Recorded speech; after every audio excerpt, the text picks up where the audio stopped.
What's up, everybody? Welcome to the Pick Six Podcast, CBS Sports Daily NFL Podcast. I'm Will Brinson. I'm your host. It is Wednesday, November 24th, perhaps even, depending on when you're listening, Thursday, November 25th. Wherever you are, happy Thanksgiving. Hope your holidays are going just as well as mine. Just kidding. We're going to do some Thanksgiving picks, some DFS breakdowns.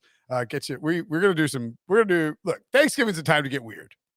You got to listen to your crazy uncle talk about redacted this and redacted that. You know what it is. But we are going to do some parlays. We're going to do some DFS. We're going to hit some first touchdowns. We're going to make some money on Thanksgiving. And joining me to do so, the man who has somehow been suckered into doing this 3 times a week for the entire season, Tyler Sullivan. Sully, what's up, buddy? What's going on? Well, I know we usually get one game. It's usually the Monday night, the Thursday night. Now we got 3. It's great. I know. We get although, yeah, I guess this is our Thursday night preview. Right. Which we typically do on Wednesday anyway. We're just doing it earlier in the morning. We are live on YouTube, by the way. If you're watching somehow at 10 a.m. on YouTube, hit the first of all, what are you doing? Second of all, hit that like button. I'm just kidding. If you're watching on YouTube, you are a true friend of the show. Subscribe, smash the like button. Tell us your favorite Thanksgiving bet and your favorite Thanksgiving dish. What about you, Sully? Your new boy, your new Pats guy, Matt Judon, is out there thrashing mac and cheese. What do you think about that? You know what? I don't know if that's if it's a Northeast thing, but I don't really do the mac and cheese thing. I didn't really even know that was a thing. Yeah, I don't know if that's something that like. What do you mean you don't do mac and cheese? Well, I know what mac and cheese is. Obviously, you don't have mac and cheese. Actually, I guess like mac and cheese is not like extremely prevalent at Southern. I mean, it is, but it's almost like mac and cheese is always there. And now it's like, where do you see the new casseroles we have? You want green beans and fried onions? We got you. Don't get me wrong. Sweet potatoes, marshmallows. Let's go. I'm a mac and cheese fan. I just for Thanksgiving, I don't know. For me, I'm more of a stuffing guy. It's the tried and true. Sure. For sure. Do you do oyster stuffing? I'm a big oyster stuffing guy. No, I don't do that. Oh yeah, oysters in the stuffing. I love oyster stuffing. I like Actually, sounds kind of gross when we talk about it. Sort of like when Matt Judon's like, it's cheese and noodles. I know it's a very compelling point. That really ruined it for me. It was like a glass-shattering moment. Yeah, he's like, it's cheese and noodles. You're like, oh, that's kind of gross. I know. I got Matt Judon over here just really describing mac and cheese in a disgusting way, and then I have Mac Jones say he doesn't like pies. He doesn't like pies. Any pies? It's amazing. The Patriots, they're like you thought we were 2001 before. We're here to ruin your holidays. Now we're really 2001 Pats. If you're trying to make somebody's holiday, make it happier, make it better, you know what you can do? Buy them some Pick Six swag. There's a QR code directly above, I think over Sully's left shoulder there. There you go. Scan that QR code in the top right of the screen on YouTube. Thursday through Monday, there will be a 25% off sale on all items at the CBS Sports Store, including Pick Six merchandise. You can support the show by buying hoodies, hats, pint glasses, and more. I can attest. Actually, my son is currently, this is how close we are to leaving. My son is currently on his iPad in the kitchen in a Pick Six podcast t-shirt and underwear. And I was walking my dog in a Pick Six hoodie, and I can attest that both of those items are incredibly comfortable. So if you like this show enough to watch it on Thursday at midnight tonight, midnight on Wednesday through Monday, you get 25% off. The prices currently displayed do not include the 25% off. You get a pint glass. You can drink some beer with us while we do the show. Do that. If you want some Pick Six stuff and you haven't won a Brinson Sucks hat yet, go buy it, please. And Brinson, just to clarify, we do not make Pick Six underwear available yet, but that could be in the future. The way you said it there made it, I don't know, some people may have been confused about what Bobby was wearing.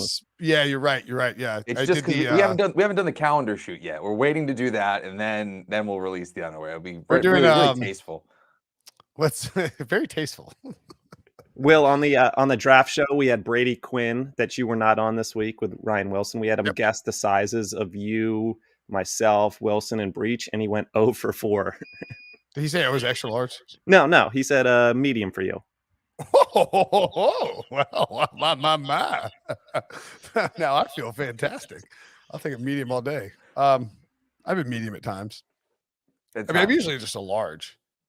The problem with medium is if you buy a medium shirt and like I'm so Sully knows where I'm going with this. I fluctuate, like you got some ins, you got some outs. The medium. It's like a skinny fat. That Yeah. is where it is. Yeah, but if you buy the medium and you really like the shirt, and then you don't exercise for like 2 months, bye shirt to the closet. That thing's shrinking. It's all of a sudden it's It just shrinks, and then you're just walking around. It's like it's a disaster. Let's get to the games. We'll start with the Raiders and Cowboys because we are, of course, a CBS sports program, and that's the Jim Nantz, Tony Romo, Tracy Wolfson special. The Cowboys are 7.5 point favorite. Over under is 50.5. Sully, your thoughts on this spread and the total? The total the total's dropped to half a point. Spread is went down to 7, came back up to 7.5. Very interesting. The totals dropped considerably. I think the look ahead was around 40, 55, 54. Oh, wow. So it's and it should be noted, Amari Cooper is officially out for this game. I believe he's unvaccinated, so it's like he's literally not like he had a 10-day window where he's not eligible to play. And then CeeDee Lamb I don't think is officially out as of Wednesday morning, but we should assume that he is out. So it's probably going to be Cedric Wilson and Michael Gallup. Yeah, Dalton Schultz. Yep, that's probably why the total dropped. Anyway, that's your thoughts. That's probably the biggest one. But I like the Cowboys in this -7.5, and it really has more to do with the Raiders more than anything else. This losing skid, they just haven't looked great. I mean, they've lost 3 straight, and it's one of those things where they're not just like losing these games. They look like a completely different team than we saw at the beginning of the year. They're averaging 14.3 points per game over this streak. That's the 4th lowest in the NFL over that time. And then when you look at the defensive side of the ball, they're allowing almost over 30 points a game. It's just a really bad sign for them. And when you have Dallas, who has been up and down over these last few weeks, struggled offensively against Kansas City at Arrowhead, they play much better at home. They're 6-1 in their last 7 home games against the spread. I just really like a bounce back opportunity for them. 7, man, I feel like I'm being tricked. I'm going to go and get this out there. The 2 things I did on Tuesday night after, by the way, you're going to get your loved one something nice for Christmas. May I recommend Chattanooga whiskey? Ooh, I did. So I did this bourbon review on Tuesday night with the guys from Breaking Bourbon, and oddly enough, the way it happened is Nick, who runs Breaking Bourbon, is good friends with Ryan Wilson, and Wilson told him, "Yeah, Brinson, total douchebag, loves bourbon. It'd be great for your podcast." But I went to high school in Chattanooga. We tasted their stuff. It is fantastic. Highly recommended. But after the Chattanooga bourbon tasting, I was like, you know what? I'm going to make some parlays and make my picks for Thanksgiving. I'm parlaying all the unders. Under 51 is down another half a point for this game. Under 41.5 for Bears Lions, and under 45.5 for Bills Saints. 3-game parlay pays out like 5 standard 3-game parlay because it's just -110. I don't think we see a ton of scoring on Thanksgiving. We see some lethargic teams. We're talking about Andy Dalton versus Jared Goff, Derek Carr, who's been not very good the last few weeks, versus Dak Prescott, who's missing his top 2 receivers, and a team that can run the ball really well. If Tyron Smith is in there, we believe he will be. And then the Bills are the one I'm worried about because they might throw up points, but I like all the unders. I also parlayed Cowboys money line. I need to see exactly what this is paying out. Cowboys money line, Bills money line, Lions money line. So you get in, and that's paying 1.5 units to win 5. So you get the Lions, and then you're sort of feeling like everything else is gravy. I agree with you. I think the Cowboys are in a good spot here. I feel like I'm being tricked into taking the Raiders +7.5. That hook is just sort of lingering out there. Las Vegas has been bad the last 2 weeks. it's very clear that Derek Carr, Henry Ruggs not being on the field is a problem for him. The vertical element to their game has disappeared.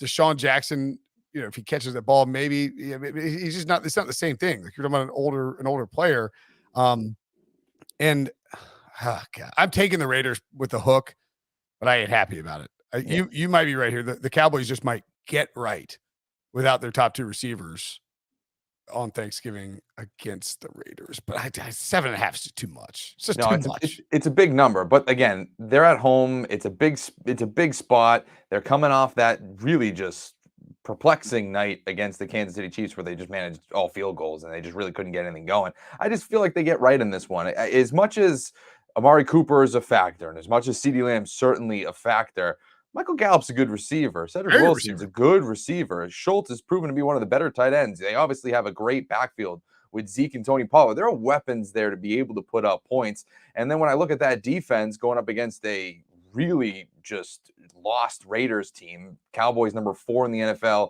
in DVOA, yeah, that's a huge number, especially with that hook. Don't feel great about it, but I don't really want to put my money on the Raiders at this point, just by the way they've been playing over the last few weeks. But I'm with you on the unders. I like all the unders here. We were in total agreement. Which is very odd that we like all the unders. You and I are not a scary proposition. Guys. No, like we usually get on this Monday or Thursday podcast. It's like, oh, what overs? What prop overs are we taking now? Zeke Elliott upgraded to a full participant in practice on Tuesday. Tristan Hill also full practice. CeeDee Lamb did not practice. The biggest injury of all, in my opinion, Tyron Smith. Like when he doesn't play, the Cowboys are offense kind of falls off a cliff. He was upgraded to full participant practice on Tuesday. Cedric Wilson as well. So you're going to have 3 capable receivers, a starting left tackle. Zeke is back. Like this is why I like the under in this game. They could just pound the ball and let Dak take a couple play action shots to Gallup or Schultz, melt that clock, force Derek Carr to try to be aggressive without an actual deep threat.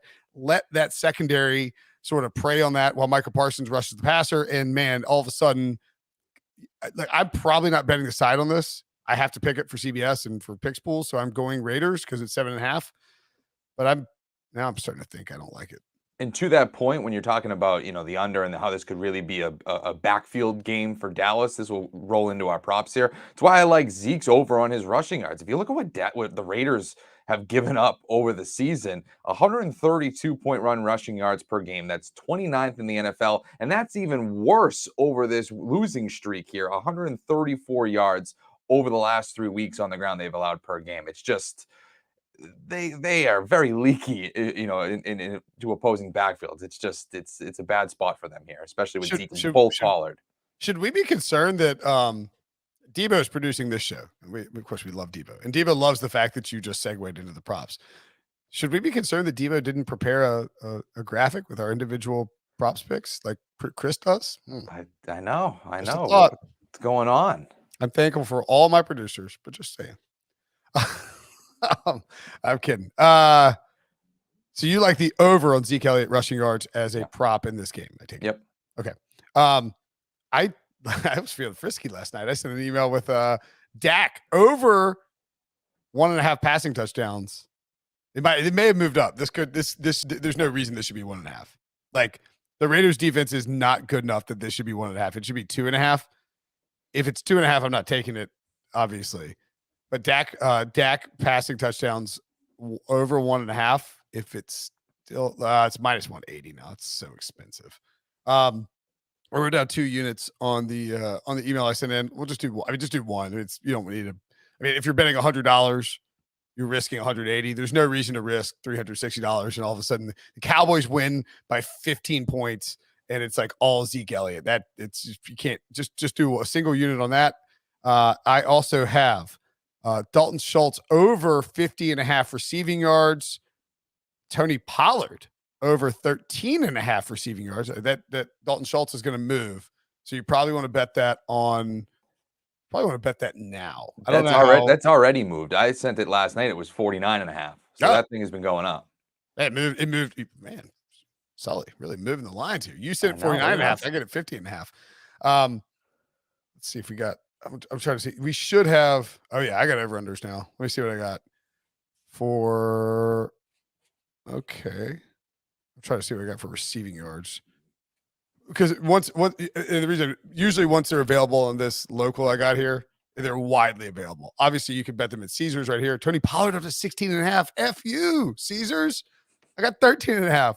I still like that. I think he'll catch at least 2 passes, and that should get him easily over that number.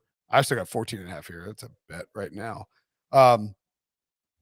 But yeah, so I like the Tony Pollard over receiving yards in this game, and also Zeke under 2.5 catches. Ezekiel Elliott under 2.5 catches plus 140. Now, the risk of this is that, it's Thanksgiving, and Zeke's whole thing is the eating and whatnot. And this is a Zeke Elliott holiday. It just feels like a Zeke Elliott holiday. But I'm going to take the under on his receptions at plus money, because I think it's very possible that as a 7.5 point favorite, the Cowboys get up big, decide to pound the ball, and that it'll be Tony Pollard in there catching passes. Minus 170 on the over petrifies me for some reason. What about first touchdown in this game for you? Or do you have any more props? Sorry, I got one more prop for you. I was with you on Schultz. Definitely love that one. It's, the Raiders. He's third on the team in targets, and the other 2 guys might not play in this. So somebody's getting 75 yards for the Cowboys, and it's probably Dalton Schultz. Exactly. The other one, it's on the other side of the ball. Raiders over Josh Jacobs, 3.5 receptions. That's at plus 120, or at least when I put it in. He's been pretty interesting in terms of a pass catcher over the last few weeks. He had a season high 7 targets last week. He's gone over this number in 3 straight games, 5 of the 8 games he's played this season. He's a factor in their passing game right now. And so if all of a sudden I can get that at plus money and he's trending in that direction, I love that. Okay. Look at us. Plus money over and on an under. Ooh. What are we doing on this holiday? On holiday frisky, apparently. All right. First touchdown scorer. Gross. Zeke Elliott. Actually, you know what? Zeke at plus 430 is not actually that bad, considering relative to how these markets are moving. This might be the play. If they're going to shrink all these odds on us, maybe we start hammering the obvious guy. Just do instead of betting 3 guys at 10-1 or better, we just take Zeke at plus 430. Well, you did that last week, right? Or on Monday, right? You had Godwin. That was one of the more obvious guys. I did have Godwin. Yeah. And actually added it at the last second. So I actually made money on that. I had, for my list, I think I had Waller and Schultz at 10-1. As you can see, as of this morning, they have come down. Just 2 teams that use the tight end a lot. Basically, the number 1 targets for both of these quarterbacks in this particular game. If this is a case where they get down to, if the Cowboys or Raiders get down to the 1 yard line, they're going to run the ball if it's on first down. But I'm looking at this as maybe they get a 1st and goal from the 7 and try and get it in the hands of somebody, a very capable pass catcher. So I will take both tight ends. How about you?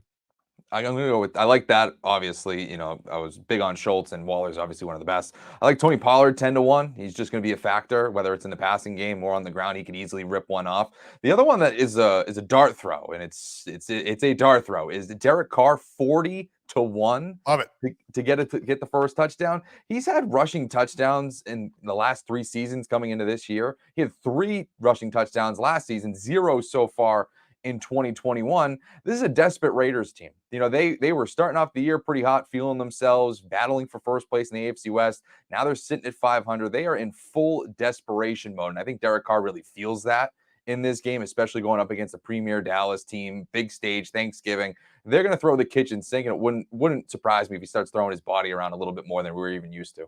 And it's so easy to picture Derek Carr with his hand out and the ball extended unnecessarily across the goal line, and it's spicy. He's yeah, loses his mind, yeah. Well, I'd be doing the same thing if all of a sudden I had him on 40-1. That's true. Yeah, actually, I'm going to bet that just so I'm not mad when it happens. All right, we will take a break. When we come back, the other 2 Thanksgiving games. So, he said, having lost his rundown. I don't know. Lions, Bills and Saints. We're doing Lions and Bears last, obviously. That makes sense. Makes sense. Although I'm kind of, I was doing some DFS stuff last night, and I'm kind of I may have gone down a very weird rabbit hole, which we'll get to in a minute. Bears at Lions. The Lions are down to a 3-point favorite. The under is down to 41.5. What am I talking? Why I clicked the wrong thing, and I'm not reading anything correctly. It's Thanksgiving. It's the day before Thanksgiving. It's that. What is it? What's in the turkey? Is tryptophan? It's the tryptophan. The tryptophan is kicking in early. Right. The Saints at home against the Bills.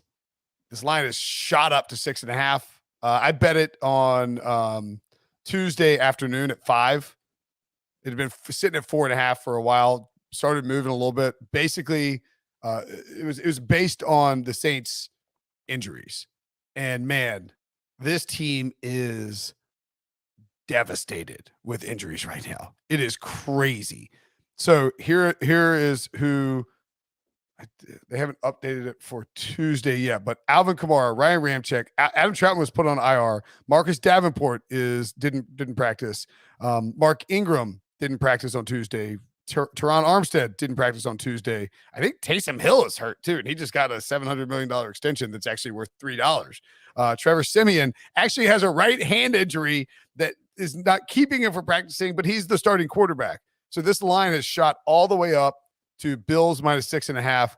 I cannot find a compelling reason other than Sean Payton being 3-0 on Thanksgiving in his career, which is mildly compelling, to take the Saints here against the spread, or certainly to win outright. Yeah, I'm right there with you. I in my weekly picks that I do for the site, I think I had it at 5, very similar to you, 5 or 5.5 before it really started to shoot up. But I'll still take the minus, 6.5 here. You're under a touchdown with the extra point. You're feeling okay going into this one, particularly with those injuries. I already liked it as a bounce back spot for Buffalo after that performance against the Indianapolis Colts where Jonathan Taylor just demolished them. And now that they're avoiding an elite running back, or it looks like they're going to avoid an elite running back now, Alvin Kamara, and then a backup running back possibly in Mark Ingram, and Ryan Ramczyk might not play in this game, all pro right tackle. I mean, it is just, the Saints are in a really bad way going into this game. And Buffalo is hungry. They just fell out of first place in the AFC East to New England. They want to get back on track in the worst way possible. They're going to lay it out there in New Orleans. I always think about actually, the stats aren't even as good as I remembered. But 2 years ago, Josh Allen went to Dallas on Thanksgiving. It's like, oh, can Josh Allen handle the prime time? And boy, did he handle it. 19-24 for 231 yards and a touchdown. Oh, right. He had 10 carries for 43 yards and a touchdown, too. That's why. Josh Allen sneakily, I don't think this gets talked about enough. His primetime numbers are really good. He doesn't, it's a little early Farvian in terms of you don't want to bet against Josh Allen in primetime. It doesn't get talked about. He doesn't make a big deal out of it. He's not like Russell Wilson where he wants, lets it, purposely leaks it out that he's really good in primetime, needs people to know. He's really, he just puts up numbers. And I think that, Dennis Allen, great defensive coordinator, Sean Payton, great coach. There's only so much chicken salad you can make with chicken poo. I mean, and frankly, the Saints right now are chicken poo with all their injuries. And I'll tell you this too. I mean, not only has Allen played well in primetime, but the Bills fairly recently, they've done well following straight up losses. 3-0-1 against the spread following straight up losses over the last 4 games. And they go into this game. I mean, as much as we talk about how, the Colts just demolished them in that game last week, they're still averaging 6.3 yards per play over the last 3 weeks. I think it's the second best in the NFL. I mean, this is still a potent offense that's going up against backups. Well, I mean, and look, that Colts game wasn't even about the Bills. I think it was more about the Colts just coming in and running on their faces. That's what it was more than the Bills just being a bad team. And we did see too, after that horrific Jaguars loss, they score 6 points and lose in Jacksonville. They bounced back in a big way and obliterated the Jets. The Saints are not the Saints are a good team. They're a playoff caliber team, but they are so banged up right now. I don't think this gets to maybe. I think it probably gets to 7. I don't think it gets to 7.5 because you're just asking, you're giving Sean Payton 7.5 points at home on Thanksgiving. This is the under that scares me the most, by the way. And primarily because the Bills could keep their foot on the gas and score 40 points themselves if they wanted to. I don't think they'll do that. I can picture, however, Josh Allen and Stephon Diggs just like chewing into a turkey leg on late on Thursday night. What about your props for this game? So for the props, I'm going. This one's really expensive, but we just talked about it with Josh Allen. Over 1.5 passing touchdowns, minus 180. Same price as Dak. It just feels like such a gimme. He's been so good in these spots. He's thrown multiple touchdowns in 8 of his 10 games played this season. He would have to go completely, pretty much against his norms in a bounce back spot. They would have to collapse, in my opinion, to have you would have to come away from this game saying, oh no, what's wrong with the Bills? Are the Patriots going to just now run away with the division if all of a sudden he's not throwing for multiple touchdowns in this game? Because that's what they do. They wouldn't upset either. No, it wouldn't. Yeah, no. It wouldn't upset me as a holder of a Patriots division bet from way back in April. Yeah, I let's see. I took I agree with that. I mean, did it just move to 170 while we were what did it just 180?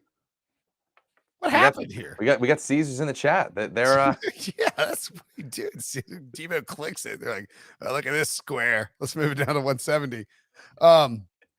I put in. I've got really Zach Moss under receiving yards. Why wouldn't I? 8.5. I don't see Zach Moss being involved in the pass game. No. And again, we're projecting a situation. You're talking about game script where we think the Bills are going to be winning handily. They're not going to be dumping off to running backs. If they're running a pass play to a running back, it'll probably be actually it might be Matt Breida or Devin Singletary. And I think they'll probably get up and then pound the ball against the Saints run defense that is good, but got absolutely shredded by the Eagles last week. Just went to 9.5. What's that? Just went to 9.5. What? What are we reverse sharpening this? What is happening? I don't know. People are hammering the Zach Moss over receiving. We have swing apparently. I don't know if it's good or bad, but we have swing. What is that? And it's juice to the over too. I don't. You know what? I don't even like this. I don't even like this bet. Now I want off this bet. Moving lines, reverse. They're like reverse moving. Well, don't bet that now. Wait on it. They saw us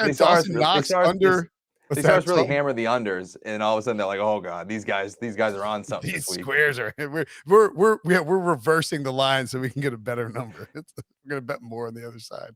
I also had Dawson Knox under 3.5 catches. Again, the whole concept behind these two props were the Bills are leading. The Bills are not going to be throwing, like, you're not going to get the ancillary options involved a ton. And Knox is not on there now for whatever reason. Let's see if he's see, you got any other props? So I look up the Bills. Well, I think that's interesting because I'm on the opposite end of you with Knox. I actually like the over on his receiving yards at 3.5, minus 110. He's coming off a game where he had a season high 10 targets, caught 7 passes. Admittedly, in a blowout, they're trying to catch up to the Indianapolis Colts. Like, you can see where that all those targets can come from. But he's also been one of those just kind of go-to guys for Josh Allen, particularly in the red zone more than anything. We'll talk about him more when we get into the first touchdowns too. Yeah. But the Saints, they've allowed a pretty much 5, or just under 5 catches per game to opposing tight ends this season. Dallas Goedert had a pretty successful game against them last week. I know a lot of attention's being paid to the running game and really just the dominance that the Eagles were being able to put against the Saints. But Goddard had himself a nice game there, and I think Knox is capable, to have that similar type of outcome. Look up Josh Allen rushing yards. I saw 33.5. If it's 33.5, that's too much, I think. So because if you look at if this moves to 34.5, I'm just hanging up and go to my in-laws. If you look at the last sort of stretch here, he had 2 carries for 18 yards last week, 2 carries for 3 yards a week before that, 5 for 50 against Jacksonville, but they were trailing, like they were trailing. You got to look at the games, point, sort of, panicky. 8 for 55 against Miami. Again, they won that game by double digits, but shouldn't have. And then 9 for 26 against Tennessee, a loss. 11 for 59 against Kansas City. They used him by design in the run game a lot against Kansas City. If they don't use him by design in the run game, I sort of like that under. Now, he can bust that wide open in the first quarter if Brian Daboll decides to use him on design runs, like we're totally effed. But if the Bills are controlling this game, I think that under is a decent look. Just Yeah, especially on a short week. Like, let's not expose our franchise quarterback in the midst of a division playoff race to any more abuse than we need to, especially if they have it in hand. I could see that. Yeah. I did, however, having said that, I will take Josh Allen. Do you have any more props, by the way? Singletary over 24 and a half rushing yards, 8 out of 10 this season. It just feels like he is going to be the back that could bust. I was waiting for that to open. move to like 20, like, Yeah, 20, right. like I don't know, like 20, 17 and a half. The Saints had 2 backs last week that went over 60 yards, Howard and Miles Sanders. I'm not expecting anything similar because the Bills it's not the same. They don't really run the ball as heavily.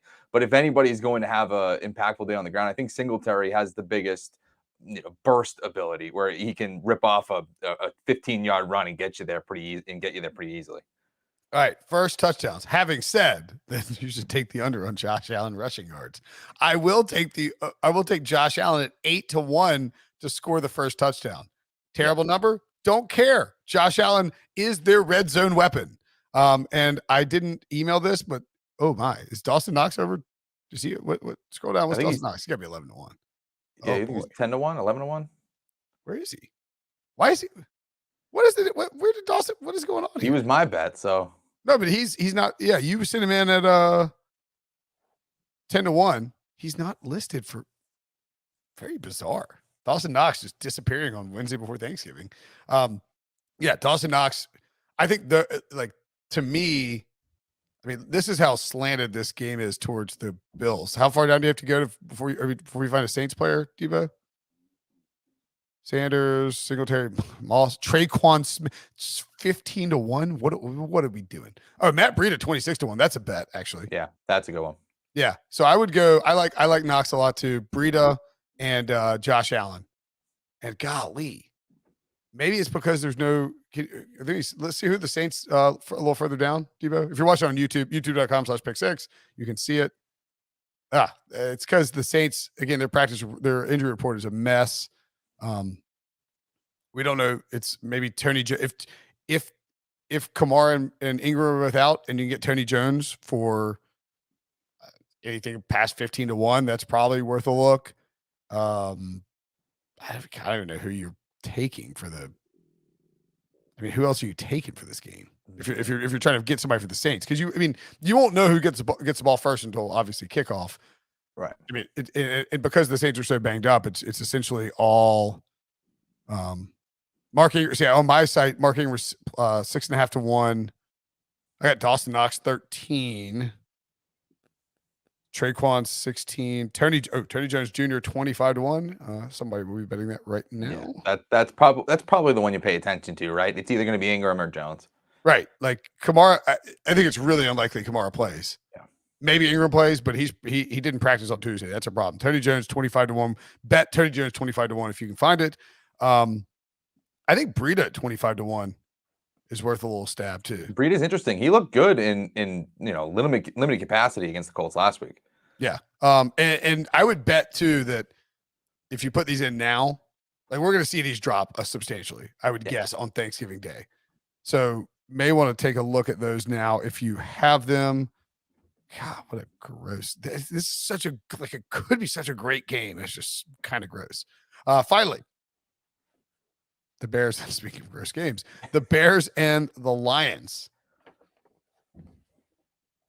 This is just a disgusting game. Yeah. I mean, we might get Jared Goff, but we're definitely getting Andy. It's Andy Dalton against Jared Goff. The fact that you optimistically said we might get Jared Goff tells you everything that you need to know about this game. That's right. I pointed out earlier, I'm taking the unders. I love the under in this game. I think the first half unders are a good look. Can you look at scroll a little bit to the right, Debo? You can probably see half. I think it was 21.5. 20 and a half. I don't know if I bet that. I want to be safe from 3 touchdowns killing me. But I would certainly consider it. If you get 21, under 21 or under 21 and a half, I love that. In the first half under. And I like the Lions in this game. I think the Lions, I think this is the Dan Campbell game. It's a holiday season. It's like Dan Campbell on Fox. Like, I don't know if they give him a turkey leg or like a trophy or whatever they do, but you see Dan Campbell like weeping on Thanksgiving and like giving thanks for everything. I think the Lions are going to find a way to win this one. I do feel a little bad for Matt Nagy. He was booed relentlessly at his son's high school football game, which is anybody who does that is a miserable human being. Ridiculous. Like chanting "Fire Nagy" at a high school football game. Like, what are you even doing? The guy's there as a dad. Of course, if I was 18, I'd probably do it. But anyway, I like the Lions outright. I like the Lions on the money line. Lions +3, would prefer 3.5, and I like the under in the first half under in this game. I like it. It's like he's, you got to give him the turkey leg, so it's like he's biting the kneecap, biting the ankle. He's really going at it. They really come full circle for Dan or maybe Campbell. he just eats an ankle. He'll eat a turkey ankle. I don't know where you get those, but sure. Or he's just eat like an actual no. I don't want that fried turkey leg. I want a raw turkey leg. He's just chewing on a turkey's leg. That would be pretty gross. Unbelievable. That would be unbelievable. Awesome. We do a little pay-per-view or something like that, just really going for it. Yeah, that'd be great. That'd be a good time. The Lions against the spread. I mean, as much as we talk about them being 0-9-1 this season, I believe they're well above 500 against the spread. I think they were like 6-4 or something like that. So it wouldn't surprise me. They've hung around in these games. It's not like they lose they lose in heartbreaking fashion. It's not like they're really getting blown out. They lost by 3 points last week. So it's not out of the realm of possibility. I like the Bears. Again, it's just a field goal. I just feel like Andy Dalton is a stable enough backup to right the ship here, especially against the team that is just, they haven't won a game. It's not like they're going up against anything that's really giving you too much resistance there. And I'm looking more at David Montgomery. That could be the key cog in this game. The Lions are not good against the running game. David Montgomery had over 100 yards and 2 touchdowns against this team earlier this season. If they play ball control running game and dominant defense against either Tim Boyle or banged up Jared Goff with an oblique injury, I could see them easily covering that 3 points. Yeah. It's going to be a fun game, 12:30. Oh, it's very exciting. Can't wait to be streaming it on my phone. And I'll tell you this real quick. Driving up from Concord to High Point. One thing, Bears 4-1 against the spread in their last 5 against teams with a losing record. So Bears need this one. Nagy needs this one. Yeah. Reported Patch.com reported he was about to be fired after this game, regardless of win or loss. Props for this game. I will take. Oh, we're both on David Montgomery over rushing yards, right? Yeah. 77.5. I'm sure if it's down to 75.5, I'm going to lose my mind. Hasn't moved. Now, look, the Lions can win this game and David Montgomery can still go over this total. Like with Andy Dalton back there, they're going to hand the ball to David Montgomery a bunch. He's their bell cow when he's healthy. They have no problem giving him carries. Devo, see if you can control F your way into David Montgomery carries, by the way. Just curious to see what the number is. I was looking for those. I don't think they have much for myself. Oh, okay, there. Substantial. Jeez Louise. That's a lot. I mean, like, you don't usually, like Najee Harris is the biggest I've seen this year is like 21. 17.5 is a ton of carries. If they're trailing at all, you won't get there. God, that's too many. I was hoping it'd be like 13.5. 17.5 is too many. Way too much. But I'll tell you this, though, that the Bears, when I say that they're bad against the run, they are bad against run. Over the last 3 weeks, they've allowed 188.3 rushing yards per game. That is a ton. A ton. It's unbelievable. Is that right? That is right. 188.3. Last three weeks. Let's see. They played that is correct. They played the Eagles, Steelers, and Browns. That's about is Jonathan Taylor coming to town anytime soon? Yeah, that checks out. So there's nothing they can do. Yeah, I think you take the David Montgomery over rushing yards. 77.5 is a ton, but you have sort of an out here. If the Bears are winning, it's Montgomery time, and he's like, if the Bears get a lead, Montgomery's going to get fed because again, Matt Nagy needs this W. Like this would go a long way over the next 10 days to getting people off his back.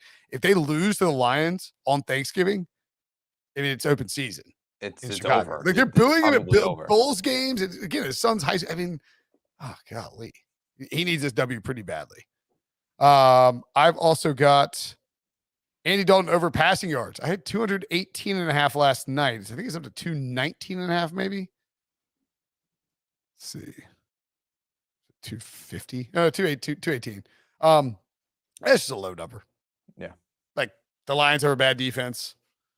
You know, if we get the Bears in any kind of trailing situation, we can easily go over this number. You know, you're not like there's myriad ways to get there. You would prefer this to be about 210, 215, but I think 218 is very gettable.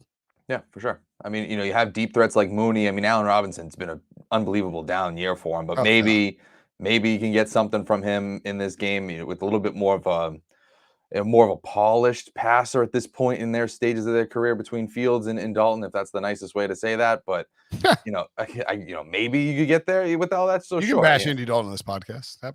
It's okay. The ghost of Breach will pop up if you say his name 3 times. So I don't know if I want that smoke. For me, you don't want that smoke.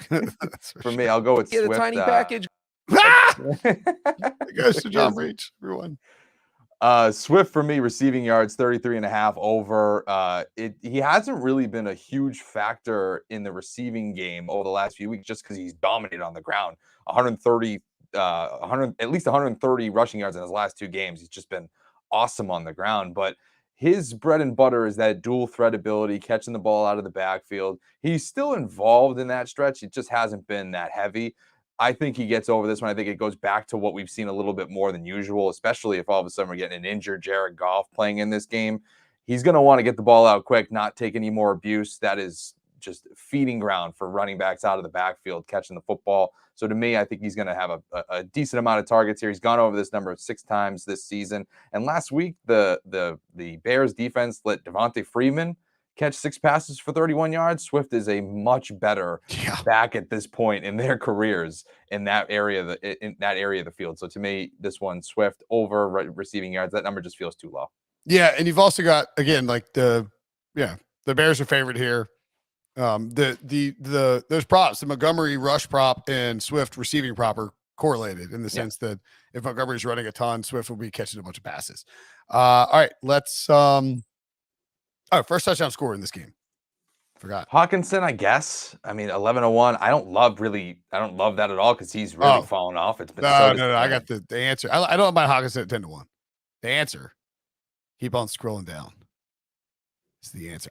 This is the bet you have to make. Where is he? They keep giving this crusty old corpse. Jimmy Graham at 35-1.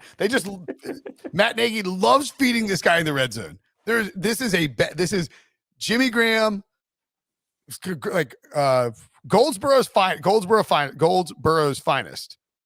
know if you know about Goldsboro, North Carolina, home of Wilbur's Barbecue. Sully, very, very North Carolinian. I like it. Right near an Air Force base, planes flying over all the time. Jimmy Graham, 35-1. They roll this guy out. And I didn't even know he was active. And then all of a sudden he's just getting 3 targets in prime time in the red zone. Like they dial up plays for Jimmy Graham in the red zone. I swear it's got to be Ryan Pace telling Matt Nagy, we need Jimmy Graham to catch more touchdown passes because I have to justify this contract. I don't care the reason. 35-1 is crazy for how much usage he gets in the red zone relative to his actual usage elsewhere on the field. I love it. I'll jump on that with you. I mean, I didn't really love Hawkinson, so sure. I like Hawkinson 10-1. I mean, what are the guys at the top besides Hawkinson? It's got to be Montgomery and Swift. And the running backs probably the top guys. Mooney 9-1. You can't bet that.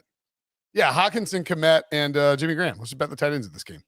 Yeah, I like it. Cash in like a 12:45. Okay, I said I wasn't going to crack this beer this early, but. Sure, I have to podcast in 7 hours, but we did hit first touchdown score. Okay. Now we have to do DFS. I have goodbye, podcast people. What's that? Said goodbye, podcast people. Oh, right. Sorry, I didn't know we were doing the separate thing for this too. Okay, so if you're listening to the podcast, thanks for listening. Those are the picks. Let's cash Jimmy Graham, and then we get weird. If we cash Jimmy Graham, we are getting very weird with the rest of these picks. For those of you watching on YouTube, we are going to talk some DFS very quickly.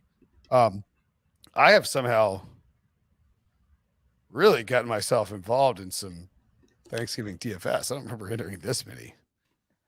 You said you were getting weird with Lions and Bears. I'm kind of curious where we're about to go down here. This is the worst lineup. All right, all right. Let's see. All right, I'm gonna give you I'll give you my weird. What was he doing last night lineup real quickly. We're gonna start at the quarterback position. Let's see if Devo can guess who I got at quarterback for this. The YouTube exclusive. Yep, he got it. Oh no, not Simeon. That would have been weird. I thought you had Andy Dalton. I got Dalton at quarterback. I have at running back David Montgomery and DeAndre Swift. Okay. I have so much Bears and Lions. And again, I think this game's going under. So, but I think all the games are going under. But yeah, I mean, if you're going under, the running backs make a ton of sense. Yeah. Diggs. Honestly, Diggs was the last guy in this lineup until because I had so much money left. Darnell Mooney. Questionable tag, so obviously watch out for that. Easy swap out for he's up top. He's like 5,700, I think. Oh, you got him. Traquan Smith at 4,400. Cole Kmet at tight end. At flex, we're going with Darren Waller. And for our defense, we will go with the Saints. I don't think that's a good lineup.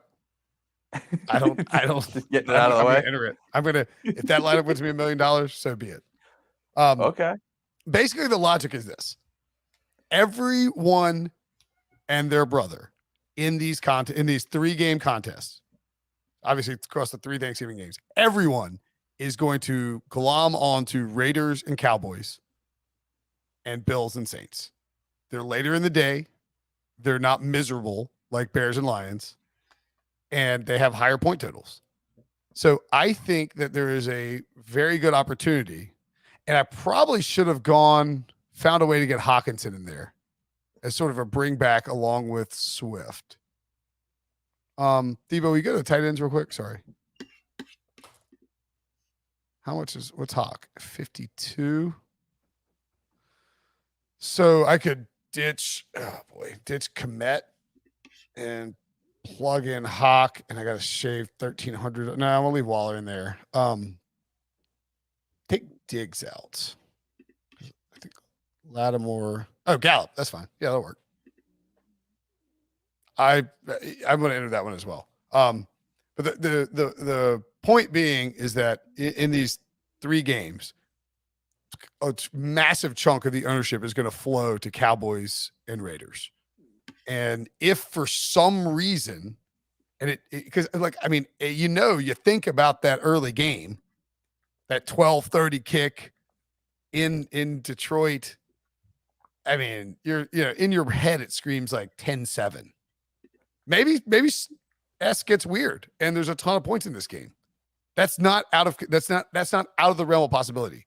The Bears defense doesn't have Khalil Mack. The Lions defense is a disaster. Maybe Jared Goff and Andy Dalton are throwing bombs around, and all of a sudden we've got scoring in this game. And if that happens, and maybe I need some more correlate. Like I'm going to work on this afternoon as well. But as much as you're talking about, well, you have Mooney in there, but I mean, if you're going with Swift and Hawkinson, if you want to get weird, do you throw a Lions quarterback in there to try to double down on those points? Like theoretically, those guys are catching passes, scoring touchdowns. Well, I mean, my idea was like you go Dalton to Mooney. Okay. And I had Kmet in there as the double stack, and then you bring it back to Lions.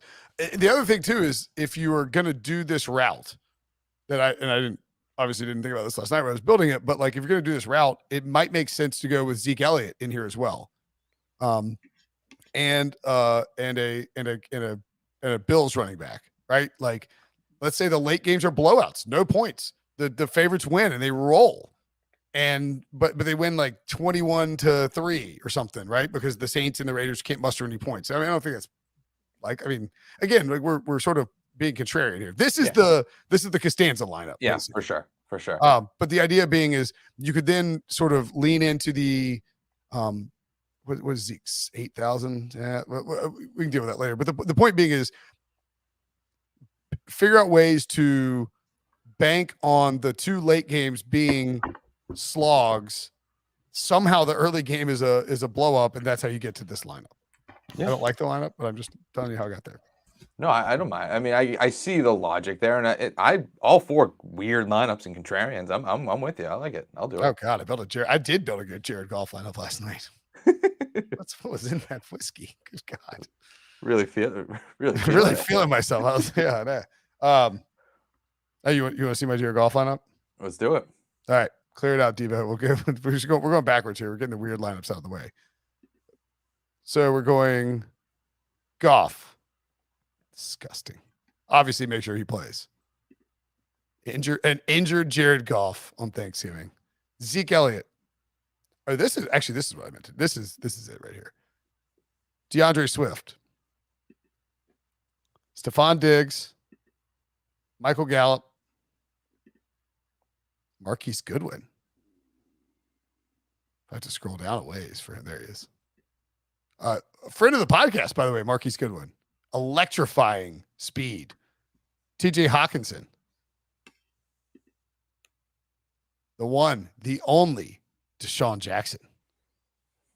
So you're just hoping on just burner touchdowns. Yeah. Basically like a couple Deshaun Jackson, Marquise Goodwin, if they're going to carry very little ownership, like right, exactly. D-Bear can barely find him. They're going to carry very little ownership. And then on defense, the Buffalo Bills. They're going to carry very little ownership. I think the Bills are great. I think the Bills are a really interesting play here because I think either you're going to play to whether the Bears for the Lions, or you might even play up to the Cowboys going up against the Raiders and try to play that number 4 DVOA game. This one's going to be great too. You're talking about a great Bills defense. I know that they struggled last week, but overall, still a very solid defense by the Bills. And the Saints are so banged up, it's hard to see them really do anything offensively. Yeah, I think the Bills and the Bears will be your Bills, Bears beats Battlestar Galactica will be your top 2 owned teams. Sully, why don't you build a lineup? Let's do a chalky one real quick. Let's do one that we are looking not doing for. Galaxy Brain Tuesday night. What was he thinking lineup? Like we're talking about, okay, the Cowboys game is going to be crazy, sure, but that's going to be the game where. No, look, I just did a lineup with Jared Goff and Andy Dalton at quarterback. Like that's disgusting and probably will suck. But my biggest thing here is I want to get, as much as we talk about the quarterbacks and all that stuff, the number one thing that I want to get these running backs in there. I want Zeke, I want David Montgomery, and I want DeAndre Swift. I want all those guys in there because their game flows make a ton of sense in this. Obviously Zeke. You don't have to get too much into it. We talked about it a ton in the podcast. I mean, you have a Zeke is a 7.5 point favorite who's going to run the ball a bunch. Yep. Swift is kind of game script. He's independent of game script just because of how he catches passes. And Montgomery is a bell cow for the Bears. Yeah, it makes total sense. And then so I'm going to go with Dak Prescott as my quarterback. Again, I don't really care. I'm hoping that people are scared away from him a little bit. Sure. I'm hoping that people go away. Oh no, Mari Cooper. Idiots Galaxy bring themselves into Andy Dalton. Sure. I'll take all those. I welcome all kinds. I built a Dak lineup for the record last night, but I just wanted to throw out my weird lineups first. And I'm going to come back with two Cowboys: Cedric Wilson, Dalton Schultz at the tight end spot.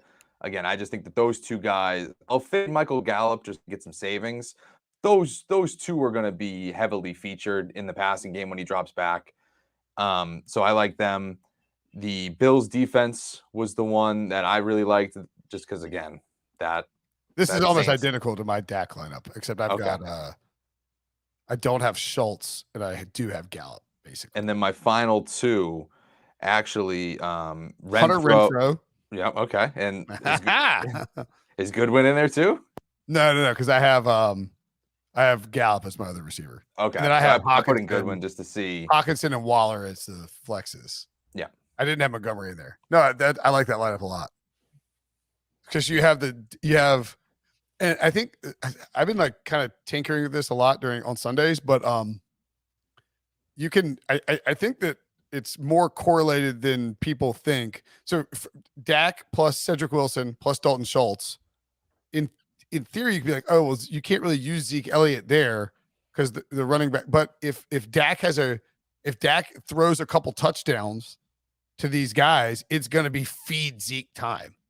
And so I think there's more of a correlation, and I like just in terms of how the game plays out. Not necessarily, I haven't run the numbers on it, but like having the running back on a team that's heavily favored like that. If Dak is having a big game, Zeke's going to have a real big game. Like we've seen that before with AJ Brown, Ryan Tannehill, and Derrick Henry, where it's almost like Henry having the big game would unlock everything else. Like the rest of because if Zeke is just feasting on the Raiders defense, everyone's going to creep up and you're going to get some shots down the field. And the Dallas defense is good, but not great. And they can't completely shut down the Raiders. So if this game turns into a back and forth shootout, you're going to want to have some on both sides. I always think you can make the case. I think that's what I was doing was if you go, that's sort of my argument for Waller instead of Schultz. Right. You need somebody on the other side. If you think that this game turns into a shootout, you probably want two of Dak's weapons and then two guys coming back. Yeah, I can see that for sure. But I mean, again, the 3-game slate, like with all these injuries, it's a weird setup.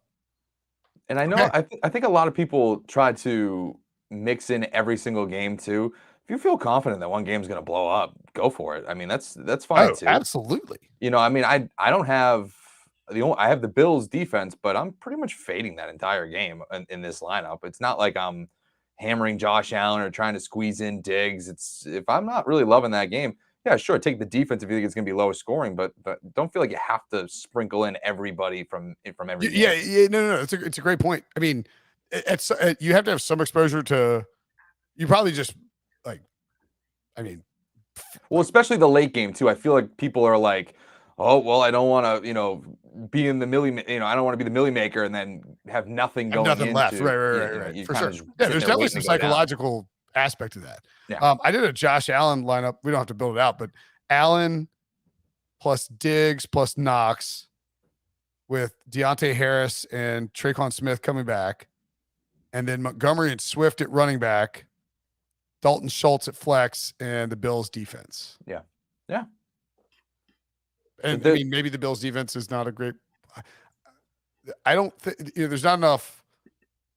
There's not enough. It's not a full slate. Like you wouldn't normally want to have two guys going against your defense, but this is sort of an expanded showdown. So I think you can get away with it.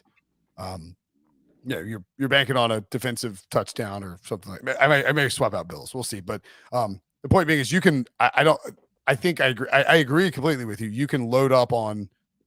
You don't have to. It doesn't have to be spread out across 3 games. Right. If you think the Bears and the Lions are going to score 17 total points, you don't need anybody in that game.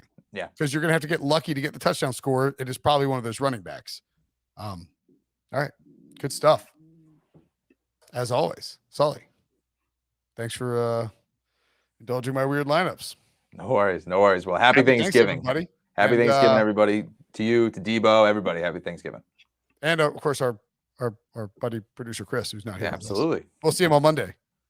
But happy Thanksgiving. Talk to you guys later.